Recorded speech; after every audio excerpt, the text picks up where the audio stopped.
IDPS, IDPS fait gratter nos mots. IDPS, IDPS, IDPS, IDPS, c'est IDPS, IDPS, IDPS fait gratter vous combattants de l'IDPS, nous luttons pour la démocratie, la liberté, les pouvoirs, qui sont l'émanation du peuple. Na juillet, pas maté, bazo prévoir, batoba qui est retraite na juillet, ba enseignant. Yango wana be moko ba réforme Fatou Beto amemi. Pas maté enseignant na kalabana ko qui est retraite, sans que ba pesa embongo. Abana obi qui est retraite, yé moko alembi soit ta koufi, da azur retraite na yé. Mais lelo à travers réforme au Fatou Beto amemi na enseignement comme une retraite moko anticipé soit ce que kokisi âge moko ya retraite 65 ans 35 ans ancienneté et c'est lui évacuer nouvelle classe ya jeune bako tangisa baya enseignant retraité lelo à kozwa 114 382 francs congolais on va prévoir na juillet yango moni pe na avril moi quand c'est ça qui pourra foutre un fonctionnaire nyonso pamba te ba fonctionnaire on va prévoir qui selon barème salarial et c'est là qui mobilisation va rester ça maintenant likolo pour avant ba fouta ba ça ka mobilisation va recette va prévoir yango na budget pe ba fouti bateau le quoi la mobilisation va recette et mati oui c'est la même d'une manière historique on de qu'on a biso fayu la manière qu'on finit les lois endimi et on a besoin d'aller opposant à l'ingénieur union sacrée likolo ya budget historique yango ano moni le ba prévoir même ba retraité na mbongo oyo ba kofuta même ba fonctionnaire na juillet IDPS viva Fatou ben Fatou bleu soki moto atunyo ba réalisation en Fatou yebisa ye réforme ya armée zoya ba état généraux ya armée zoya audit ya armée zoya yebisa fait à travers réforme ya enseignement ba retraité le ba futami retraité ba nego soki 22 000 francs soki 26 000 francs mais les lots retraités à cause de mon il y a plus de 100 000 francs on a nous salaté na mboka la biso au Fatou Beto même IDPS viva Fatou Beto on a construit qui ça a rappelé l'issue bandeko na ngai le 28 mai oyo dozali na marche ya kafu le 28 mai dozali na marche na kafu par l'initiative ya ndeko na biso ya banza mwana nene ancien secrétaire national honoraire ya IDPS et communicateur officiel ya IDPS Tshisekedi le 28 oyo biso nyonso tokutani po tosala marche ya kafu oyo mpe azali na posa akosala vidéo déclaration acontacte biso sur l'entremise ya président Ndondo Sardou acontacte biso asala vidéo pour la sensibilisation à marche tobengi mpe bajoueur oyo azali sportif aya mokolo wana biso nyonso tokozala na teni ya sport oza na jogging na yo oza na kilote na yo varese na yo yaka tokozala marche moko ya kafu bongo mwa bainformation ndambo nazalaki nango ya kokabola na bino bandeko na ngai yango wana toleki na hymne ya parti po tosilisa minunu na biso ya lelo union pour la démocratie et le progrès social Kaluka union pour la démocratie union pour la démocratie et les progrès social notre parti du peuple parti de la majorité union pour la démocratie et les progrès social notre parti du peuple parti de la majorité IDPS si on te comprendre lelo le chef Bukangalo nous a détourné maman quoi inteli IDPS viva bomba dans le bateau le moni bateau bazala qui en tête la justice ya mboka na biso mokonzi ya mboka azalaki clair alingi asala différence entre gestion na ye na ndeko Kabila boye to boye te UDPS viva kala ezalaki mpasi po oyoka moto oyo azalaka na suivi moto aza na humilité babengisa ye epai ya bazuzi boye to boye te UDPS viva Félix au sommet de l'état alakisi biso lolenge moto alongolaka humilité ake epai ya bazuzi boye to boye te UDPS viva tokompone ete dossier ya Bukanga Lonzo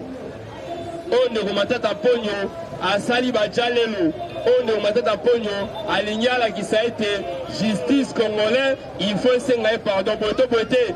toyoko kompone ete moto azalaki na gestion wana alingaki abomba ye Gilles alingi ete mpe azalaki clair atalisi biso ete ndeko Matata Ponyo adetourna 287 millions de dollars ya Bukanga Lonzo boye to boye te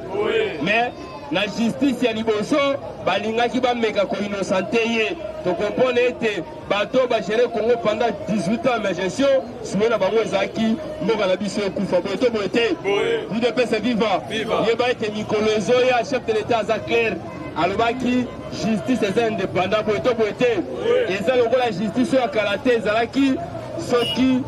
ava baya audit na entreprise quelque part ava baya koaudite mutu il faut babenga ndeko Kabila pour armer la police justice makambo tout evandaki epai na ye preuve à l'appui tomonaka ete bakangi moto aza zuzi oyebi makambo esali baarticle oyo biso toza bazuzi te ole adetaye aexplike biso ete article intel elobi boye me batuni zuzi alobi nabengaki ye mei boye to boye te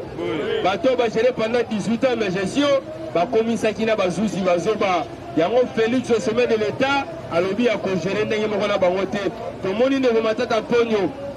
apres kouta libanda ntango azongi na Congo alobi naye kofrote bazuzi na biso po ete nayoki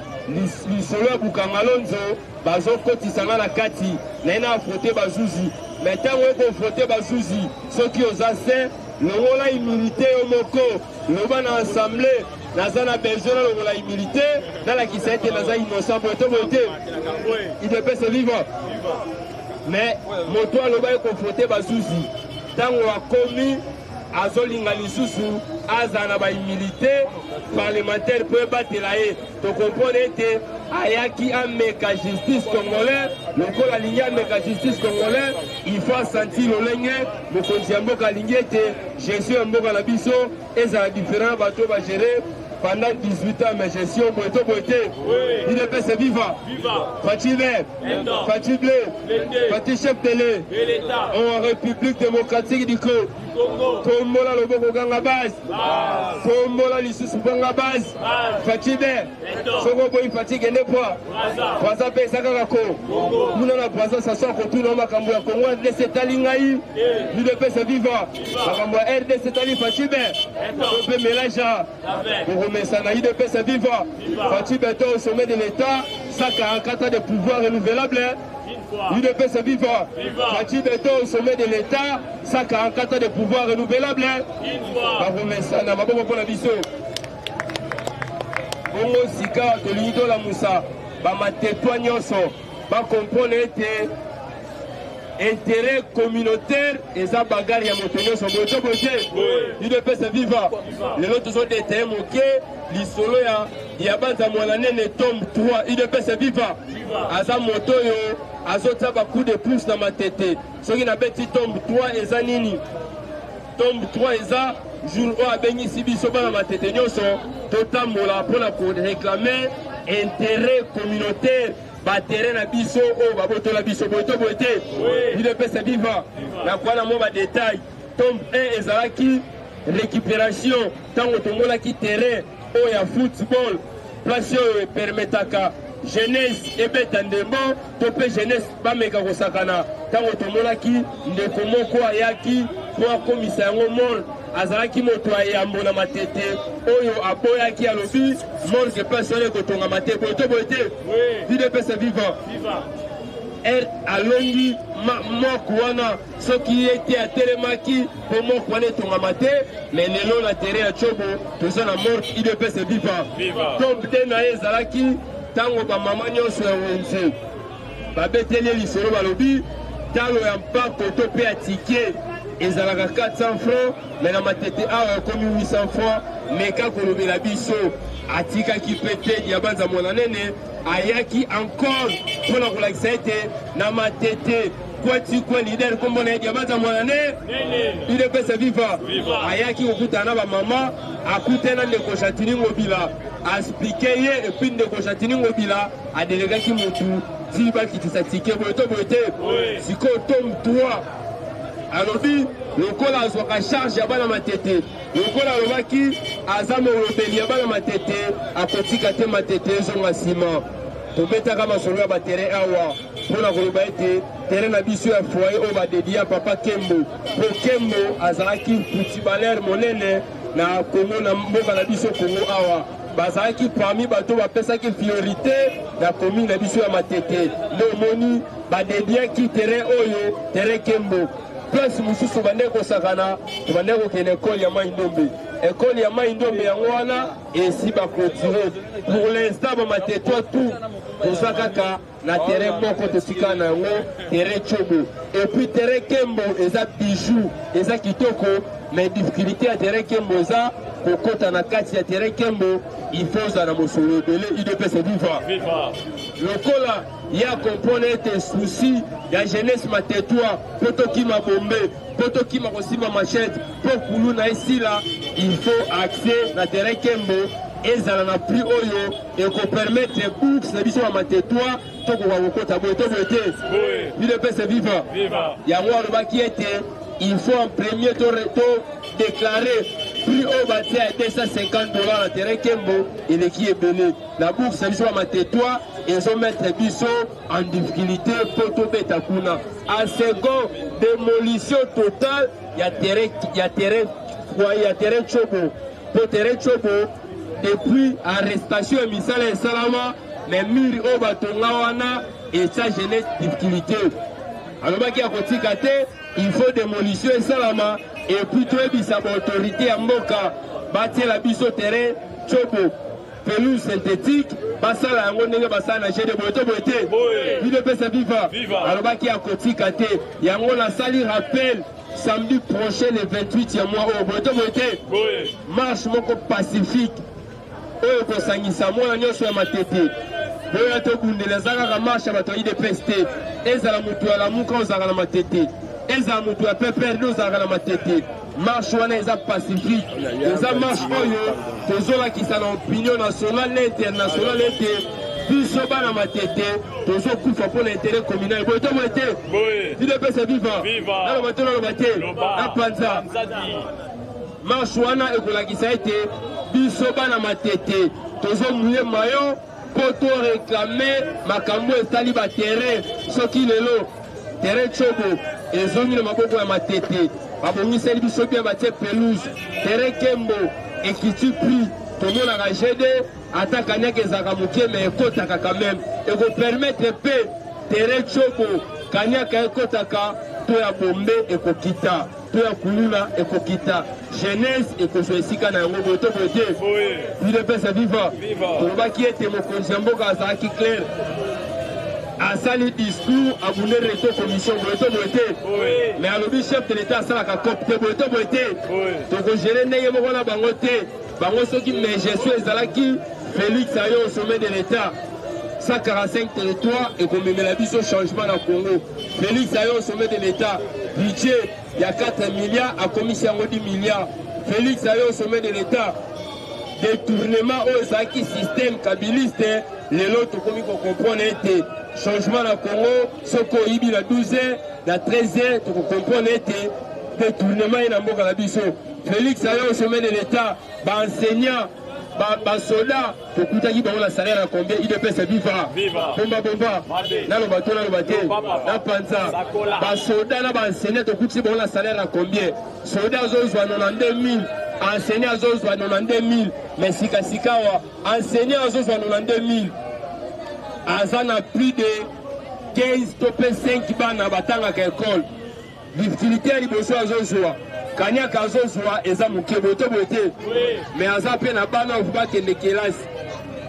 pendant que bateau va gérer Congo pendant 18 ans mais gestion va passer en tête qui reste hier ça va faire boto boté enseignant sur 92 000 à 5 bana on a des classes nini Félix Tangoyo au sommet de l'État a coûté enseignant a coûté fonctionnaire a coûté soldat n'a pris à moquer en premier à Bundeli Bango Lobby Tom Mekakopé sa chance na kila si on fait et permettre aux enseignants au Rambongo ya moke moi on attend on fait boto boté en second à tali salaire on va négocier ça bango ya moke à lobby tolo la bango la 90 000 to komisa bango la 400 000 il de pèse viva c'était là mon coach mboka maboko c'était là mon coach mboka maboko po akuti bango la salaire on ya moke azo matise prix souki wana te 30% ya salaire ya fonctionnaire nyonso mon coach mboka bakisi boto boté moi tozo banda ezo comme à 45%. Félix Alobaki il pleure une neige comment on peut changer boto boté il de pèse viva pour la ko garder parole côté le coup la toujours gagné belé la Benimbangu maître Léon Amata il peut akobeta biloko ba il faut pour tango ko so mata to betele maboko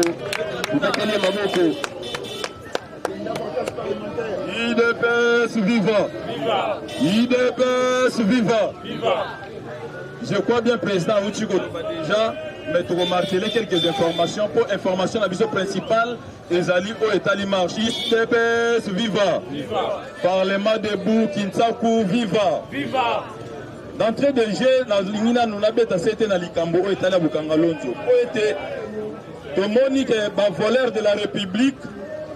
oyo balataka ba cravate ya rouge heureusement ba on va misaleri déjà parti wa bengi ligue des grands détourneurs LGD. Ceux qui vont moniker comme moi là, le drapeau LGD, yotanga yango Ligue des grands détourneurs. Boyete, Ligue des grands détourneurs, ezali et Kambami Nandego, grand voleur de la République. Oyo aluka qui est assez blanchir na dossier au Italie dossier Bukanga Lonzo ba yiba biso 287 millions de dollars. Na yangonde Monique même dans la cour constitutionnelle, herbe sali tirage, ba onyo surtout bazalaki si ma dossier na baliak même mbongo filet salinini et kangi bango. Le lone tozo le ba awa mutu bazalaki ko benga kutu président de la cour constitutionnelle azali sous-souté. Donc pour faire respecter la constitution, président alega ki na nzela ya ba dictateur te pe a kende ki bien a lobby et ko kende na ndenge ya constitution ndenge sengeli. Ceux qui ont tangué dans l'article 158 de la Constitution, et le but qu'après 3 ans, il faut tirage au sort et ça les manakatia Cour constitutionnelle. C'est-à-dire que l'on a un zouzi moko, na 3 composantes au étine d'Araban zouzi. Yango un bazalaki tirage au sort, loko landeko kaluba. Azalaki ko continuer mandat au etalaki mutu azalaki président de la Cour constitutionnelle de Kolwamba. Na tirage au sort lokola yepe aliaki déjà mbongo ya kanyaka oyo ya Bukanga Lonzo ile sala kinini ekangiye IDPS viva na lobato na sakolate ba voleur de la République ba komi ko monana ceux qui yepe omoni ke ko sima ya ndeko Matata Ponyo muta Ligue des grands détourneurs de la République yepe ba kosala nini ba kokanga yo na yangonde ndeko wana comme ça la bi partout à lobby IGF a que negocier bolimbisi biso to bisi bino ke ezali lokuta IGF yema okutu déjà à répondre yango à lobby azali na ba document attestant et loko ndeko ya Bukanga Lonzo muyibe Bukanga Lonzo comme ça les animi akomo kende partout alors ke ba blanchir na justice ezali lokuta nazo expliquer bino étant que avocat et que la justice ceux qui ont saisir justice ezali na 2 étapes. Parce que on a sur le plan il y a forme et puis sur le plan il y a fond. Mais sur le plan il y a forme. Oyo ndeko nabiso kaluba aebaki koloba ke cour constitutionnelle est incompétente. Ba juriste belé ba eba ko contredire. La seule cour est incompétente au gène de Matata pour les cours constitutionnels. Le col aïe zala qui consulté pas ndeko Matata Ponyo nanzela ba avocat na alia kimbongo yangwana yebi koloba ke cour constitutionnelle est incompétente. azali moto ya lokuta ndeko matata mpone soki toke na fond ya dossier azali mokangami UDPS viva yango nalobi boye nazo martele soki oke omona drapeau moko bakomi LGD elingi elakisaka Ligue des grands détourneurs de la République yango ezokambama na ndeko matata mpone azali moyibi mais lokola président de la République azali oyo amemi état de droit alobi likambo oyo congolais nyonso to atiango na mutu na ye tokotika yango mutu nyonso to oyo ayiba mbongo ya république il faut asala nini akangama mutu nyonso to ayiba mbongo ya république il faut asala nini akangama yango wana nde toye komartele na message oyo président uti kopesa déjà liboso oyo ezalaki ya bukanga lonzo kopesa précision kolakisa ete moto abanga te mutu nyonso to ayebi kaka atia maboko na kesi ya leta il faut azongisa mbongo wana oyo ezali ngonga ya état de droit tozosalela eloko mosusu te kaka constitution oyo batikela biso yango nde kobadokanga moko toxité bango ebele te mais bazali mulongo ezali ebele na nsima na yango à propos ya makambo etali oyo discours ya président asalaki na Côte d'Ivoire na Abidjan à propos ya baenseignant UDPS viva nazo apporter lisusu précision mpo ete bakotisi nungu mingi na mitu ya bato bakosi bato alobi président akritike baenseignant nga moko moto nazoloba liboso na bino nazali mwana ya enseignant soki moto alandi propos ya président bien alobaki na français alobi mpe lisu na lingala po ayambaki nde communauté congolaise ya diaspora oyo evanda na Côte d'Ivoire UDPS viva président alobaki bien alobi baenseignant na biso baza lisu na matière te niveau etikali na mwase UDPS viva elingi kolakisa nini par rapport lelo na actualisation ya enseignement na monde bazokotisaka enseignement oyo etali makambo ya réchauffement climatique ti na niveau primaire mpo mwana ayebake ndenge tobwakaka babiloko oyo ya baplastique awa omeli ji na yo obwaki ezopolue oyo ezali nature UDPS viva ezobebisa esika ovandi ndinga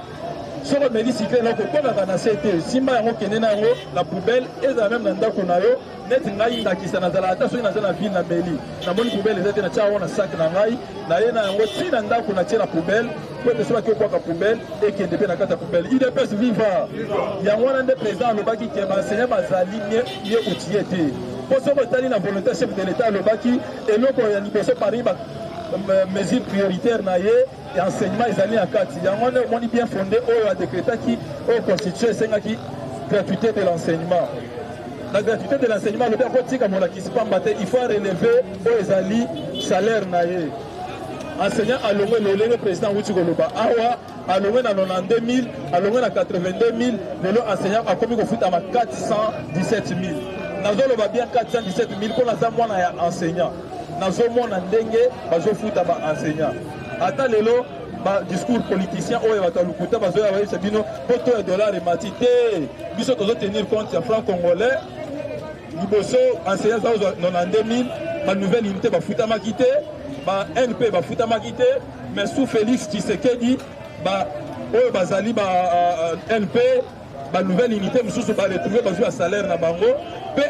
mbala liboso ya salaire akembala mona 350 000 deuxième fois majoré a commis à 417 000 ceux qui n'ont pas possible qu'ils devons vérifier ils allaient information fait pour te voir côté les malakati la communauté pour te passer information où ils allaient à Lugota avant que côté les étant que ça intellectuel que les kakana nanzela ko ba kota là que nous ka information où ils allaient UDPS viva na yango il faut que nous l'équivalent na mito abatu président de la République a beaucoup critiqué ba enseignant na été yemoko akoli na RDC ayekoli awa mais besoin ils allaient être pas ça le recyclage enseignement na biso ekotisa ba aspect nyonso ya vie makambo ya réchauffement climatique soki mwana bimi ameli cycle soki mwana vie eloko na sachet abwaka sachet wana te akenda kotika yango na poubelle po ete eba polluer oyo ezali nature te UDPS viva UDPS viva na yango wana ezali pression toyeto apporte po ete bolongo l'équivoque sango mabe etambola lisusu te balobaki président de la république afingaki baenseignant président de la république akritikaki baenseignant mais soki botali mpe malamu kaka bango wana baopposant kaka bango moko wana politicien lukuta bazoloba ke président afingi ba enseignant président décrété oyo ezali gratuité de l'enseignement mpe bakomi ofuta baenseignant mbongo na bango bakomi ocritique déjà enseignement nini na balonga oyo baotangisa kuna bana bazali ebele na sale mais lelo président alobi il faut relever oyo ezali niveau ya baenseignant bango moko bazwi isi tu alobi bamisusu basali nango alobi bakosala bamarche nayebisi bino marche wana eretourne na fiasco po ete bazali na mutu oyo akoyoka bango lisusu te UDPS viva président de république azali tozolinga basangana bazala ebele mpo ete baya baomonake biso tokotelemela bango liboso kaka na nzela oyo ezali ya sembo to président ya république alobaki état de droit UDPS viva UDPS viva yango tobengi bana ya matete moto akobundela yo azali te liberté barachaka yango président auti kobenga yango alobi eza 3 tomes tozali na molobeli na biso oyo ya bana matete ndeko na biso diabanza mwana nene boye te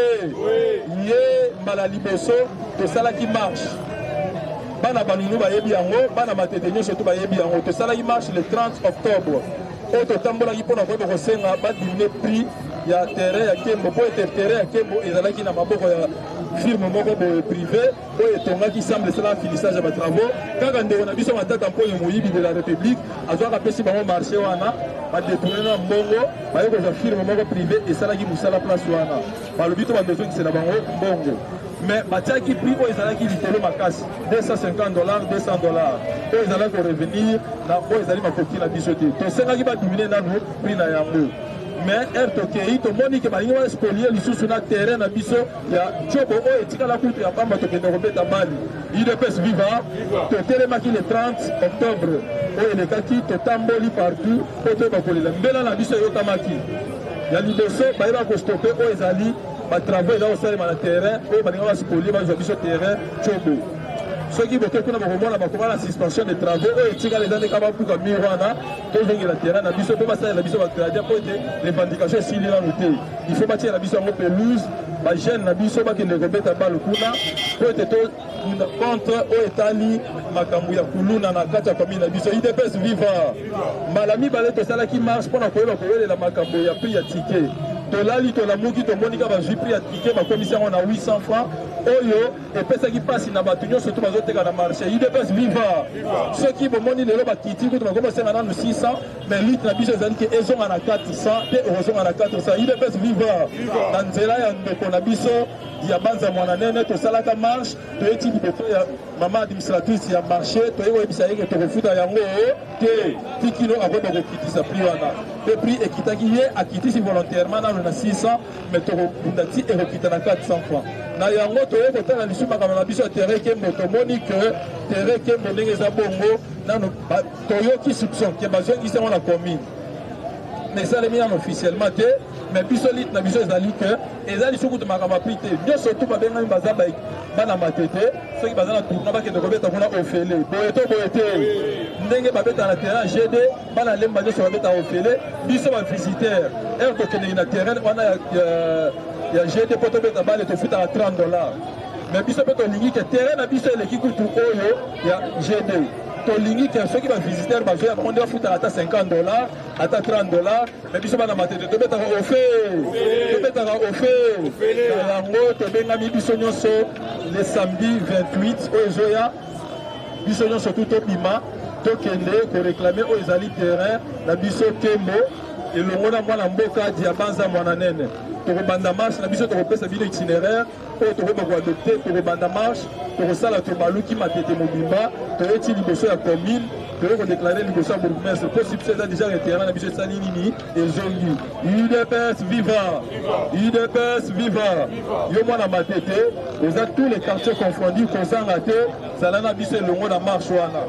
je crois bien soki tobandi yango na tiobo te tokobanda yango na izipa mais la plus grande précision tokopesa yango avant tokoma na date oyo eza ya le 28 UDPS viva nakomonopolize parole te po ete tolobi baranguere baza ebele nous avons que moins de 45 minutes po ete tobeta oyo nyonso tu ezali yango nabengi avant balekisa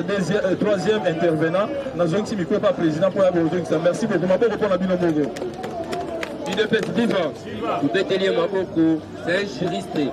donc soki toye awa tobeta masolo etali bazuzi tokosiltaka ye expliquer biso nini oyo tokoloba devant bato donc c'est un juriste et maître avocat Fachi na parlement de Boutinsa Matete ozalaka mpe na bazuzi tona différent catégorie ya bato UDPS viva Fachi vert Fachi bleu bon tobengi intervenant ya suka président Diadia ye nde je crois akopeta mwa biloko ebele mpo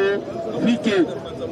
to réserva ita ya molai mpo na ye mpo nga mpena mongongo jusque là nano efungwami te ntango aye tobeteli ye maboko mpo to encourage abimisa biloko UDPS viva IDPS viva. Parti Ben, Parti Blé, Parti Chef de l'É, la République démocratique du Congo, la Lobo Gangabas, Congo les Sougangabas, politique et comité. Et ici, nous avons IDPS car on est dans mes années, on a information chaque jour. Nous avons sur le Tongo, on peut s'amender pour information. Donc, compléter quand on est Maître Léon Aoutikoligawa, ici, il y a un makambo ya Moyibi. Na parti na LGD Ligue, il y a un voleur. Matata Pogno azali moto alona masangu. Pour la première fois, tout le monde banda mokili banda. Attends la série ya Yesu basala ngote. Moto aloni masangu et boti université. C'est pour la première fois tout le monde a salama. Masangu et botaka masangu. C'est oloni manga et botaka nzeta manga. Mais les lots, tu comprendre que batamu kolona masangu. Et pour ta université, il est viva. Donc, tu comprends que le bateau va dans la 18 ans, mais gestion, il va continuer à magouiller à Bango. Si il y a un comprendre, il y a autre cours aux cours constitutionnels. Il y a un goana à cause de la GEPA, à cause de la Mokarame. Il est viva. Information à mi-balé, les alliés étaient. Sima, il y a chef de l'État qui a enseigné pour les hommes en uniforme, les militaires, les policiers dans la Côte d'Ivoire. Chef de l'État Souga qui wanate dans la zone qui n'a pas cannabis a kendaki ko trouver la solution dans la militaire à ça qui séminaire moko sur éthique et déontologie militaire pambate ba soda na biso bazali ndenge moko na ba enseignant longtemps réforme salamate même armée na biso ekita trop bas lelo chef de l'État comprend que na kati armée bato bazote quand même minduki ba munitions pambate ba lingi bazala ba coopérant au sein armée. Les rebelles, ils ont traqué la boutou, ils ont traqué le plan. Quelques soldats, pas battus, ils ont infiltré, ou 18 ans, mais je suis IDPS viva. Bati beto akuti mboka, on a fait à Liboulou, akuti en Okao, akuti même dans l'armée, et dans le niveau d'infiltration, à cause de la pas battu, dans la catégorie armée, ils ont occupé les officiers rwandais. Au régime à 18 ans, mais je suis Batia, pas battu, pas bloqué ma cambo Italie armée. Armée, ils sont là, la prouesse, mais on a 4 qui sont bloqués. Il y a même bateau, bateau, les ministres, les députés, ils sont impliqués dans ma cambo Italie, la tuerie. Il y a un chef de l'État appelé d'abord les soldats. Que soldats, les soldats à Moutouté, soldats à soldats à autorité morale, mon côté, soldats à soldats à Fatite, à soldats à Mboka, Fatite Beto à Kolega, président à Koya, soldats à servir, soldats à servir Mboka, et à servir l'individualité, IDPS viva. Soldats à intérêt, soldats à politique, soldats à apolitique.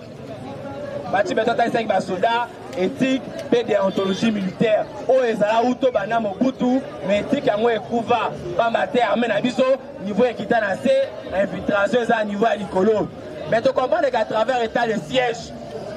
chef de l'État, il y a une solution kafu pambate. La tuerie, on a dit que ça na est, on a dit que 100 morts, 200 morts, la tuerie équita. Et comment même moyenne zéro. Et comment même en dessous de 10%, on a dit que ça à Makala.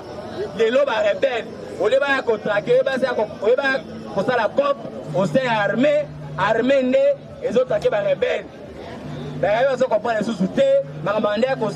les autres simba sous-soutés. Chef de l'État, les rebelles, eux, les Congolais, eux, ils intégrer dans un programme DDCR, DDRCS.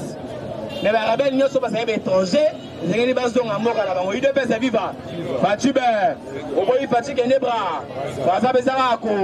donc, Melija, IDPS n'a pas été congolais, Fatih Béton a même avancé, même à travers l'état de siège.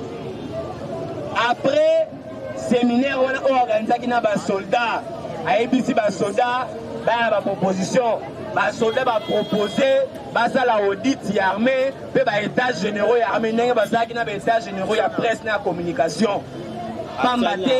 niveau d'infiltration armée na biso esengi réellement basa la audit baye ba officier nyaza congolais na nyaza congolais te nani bakoche wapi nani bakoche wapi te yango wana na elisusu na deuxième information oyo ezali information ya baenseignant ndeko na ngai maître Léon atalisaki ete baenseignant bamaiti bango salaire mais à part baenseignant oyo bazali actif baretraité oyo bazobima barème na bango ezalaki je pense 20 000 et quelques francs dans les vingtaines ya bafranc. Mais lelo nazoyebisa bino bandeko combattant des leaders, nous luttons pour la démocratie, la liberté et le pouvoir, qui sont l'émanation du peuple. UDPS, UDPS, UDPS,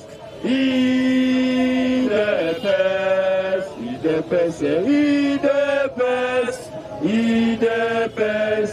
UDPS, vaincra tes noms. UDPS, UDPS, UDPS, UDPS, UDPS. Viva, viva, Tshisekedi, héros national, Félix, chef de l'État, Béton,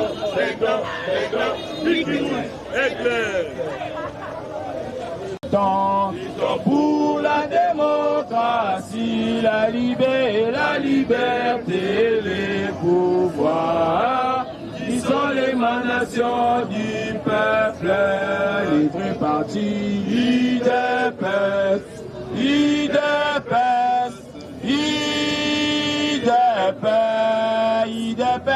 UDPS, UDPS, UDPS, vaincra tes nombres. UDPS, UDPS, UDPS,